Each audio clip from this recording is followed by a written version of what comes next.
U.S. Representative-elect George Santos, a New York Republican who this week acknowledged lying about his education, employment history while running for Congress, faces fresh criticism over his claims of Jewish heritage.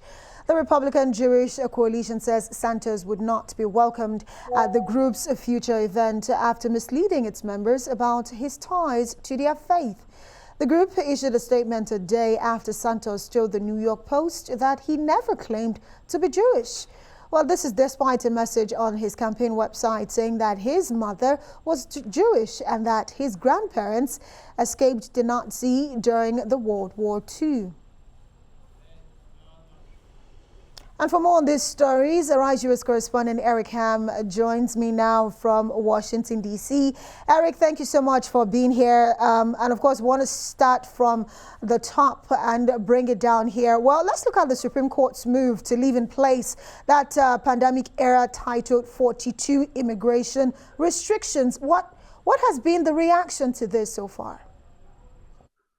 Well, yeah, I mean, as we have seen from a number of migrants who are now left in limbo, thinking that just earlier a lower court had struck this ruling down and that they would be able to enter the United States. Now we see the Supreme Court has actually put that ruling on hold while they decide what their ruling will actually be on it. Now, what's interesting is we saw that just recently a conservative appointed judge by Donald Trump, Supreme Court Justice Neil Gorsuch, actually sided with the liberals on the court, saying that this was a program, Title 42, that was implemented during COVID. Now it has been struck down. Now there are those who want to actually leave it in place. And he's saying basically you can't have it both ways. So it's unclear what the final ruling will be on this. But now that 17 other states have weighed in and wish to have to decide on this issue. Now what we're seeing is the Biden administration has said that they will actually follow the edicts of the court, but still what we're seeing is a lot of chaos and a lot of people left in limbo as to what their status will be going forward. In addition to that, we're now seeing additional pressure placed on Congress to come up with comprehensive immigration reform. This is something that early in the Trump administration, many thought that there was an agreement to actually allow DACA recipients, those who have been in the country for many years, who came here through no decision of their own, to actually find a pathway to citizenship.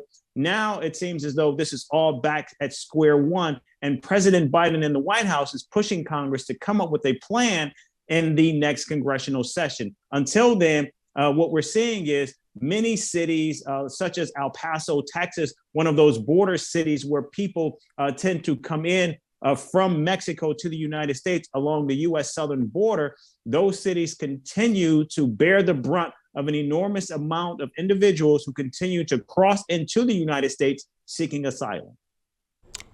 Well, Eric, the truth is, I'm sure that President Joe Biden is unhappy about Title 42 staying in place, because we know that immigration is actually a big deal to him. But we'll wait and see how that plays out. But now let's turn to newly elected representative for New York. Speaking about Judge Santos, well, he's coming on the fire as expected for lying about his education, lying also about his work experience, and even lying about being Jewish. Well, did he actually tell the truth about anything is a big question right now.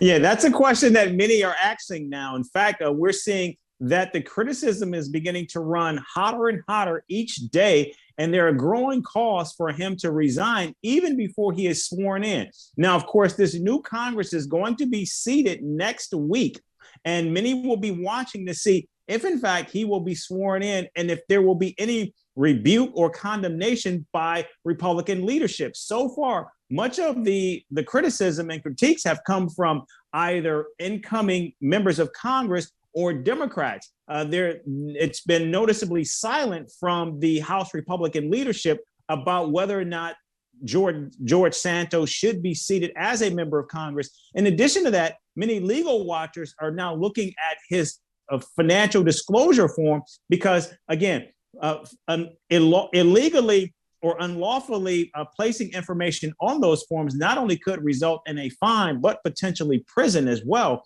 And so many are watching to see if, in fact, there will be perhaps a investigation open into criminal activities by the representative-elect. But also we have seen even one Republican congressman who was recently elected from New York as well has called for a House ethics investigation into DeSantis' alleged lying as well. Well, Eric, we'll wait and see if he will be sworn in come January. But for now, I'd have to say, for in-depth analysis, Eric, thank you.